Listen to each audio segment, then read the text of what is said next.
us with those details.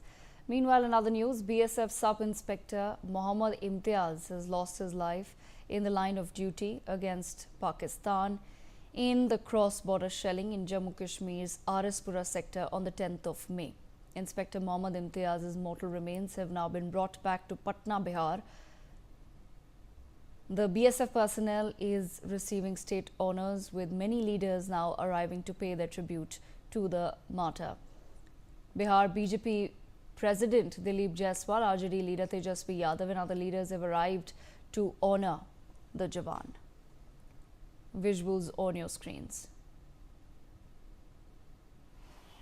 My colleague Ritesh Mishra joins us on the broadcast. Ritesh, take our viewers through the details, please. अब बिल्कुल देखिए कि BSF के SI थे मोहम्मद इम्तियाज, आरिसपुरा जो जम्मू कश्मीर में है उस सेक्टर में उनकी तैनाती थी और 10 मई को पाकिस्तानी सेना से दो हाथ करते हुए उनकी वो बलिदान हो गए। और सबसे बड़ी बात है कि पाकिस्तानी सेना को उन्होंने मुंह तोड़ जवाब दिया और आज उनका पार्थिव जो शरीर है वो पटना एयरपोर्ट पहुंचा, जहां पर उन्हें गार्ड ऑफ ऑनर दिया गया। तमाम जो सरकार के जो बड़े चेहरे हैं, चाहे वो श्रवण कुमार मंत्री हो, नितिन नवीन हो, BJP state president Dilip Jaiswal हो, ये लोग भी पहुंचे, उन्होंने श्रद्धांजलि अर्पित की।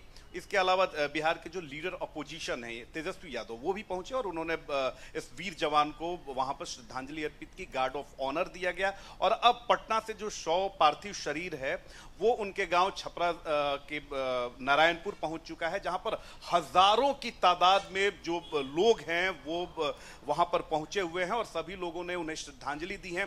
भले ही लोग दुखी हैं, आंखों में उनके नमी है लोग, लेकिन देशभक्ति का जो जज्बा उन्होंने दिखाया है, जिस तरीके से बॉर्डर पर पाकिस्तानियों को करारा जवाब, मुंहतोड़ जवाब दिया है, तो लोग कह रहे हैं कि ये हमारी देश की ताकत है। जहां पर जो आम आदमी है वो कैसे चैन की नींद सोए, इसके लिए जो जवान है हमारी देश की जो वीर सेना है वो किस तरीके से बॉर्डर पर दो हाथ करती है।